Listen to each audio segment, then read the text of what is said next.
fanazavana nentin'ny préfet de police moa no nentina tamintsika teo mahakasika indrindra an'izay ezaka na etaeta amin'ny fanatsarana ny sata mifeny fokotany teo izay fa mahakasika an'ireo mpianatra malagasy ireo teratany malagasy azafady any Comore kosa dia nitondra fanazavana mikasika ny fiainan'izy ireo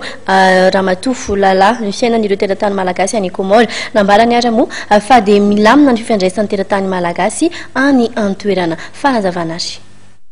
Za zao efa roapolo taona no mipetraka tany Comore, varotra ny asako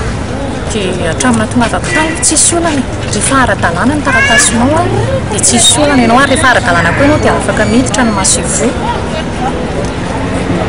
dia efa faniteliny Masivo zay io hatramin'ny tonavako tany fa izy dia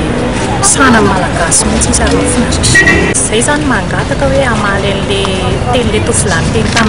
tele tamin'ny herinandro iny fa laza izy fa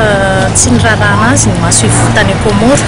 nefa raha nirariny sy nihitsiny dia ny Masivo any Comore dia tena miany malagasy rehetra mihitsiny fa ny antony nampatonga anazy voarokanody taty dia noho izy tsy ara-dalàna tsy manana séjour ahafahany mipetraka any Comore dia faharoa manaraka an'izay rehefa mivoaka ivelany ianao dia tokony misoratra any Masivo raha ohatra ka hipetraka telo volana any amin'ny tany izay andehananao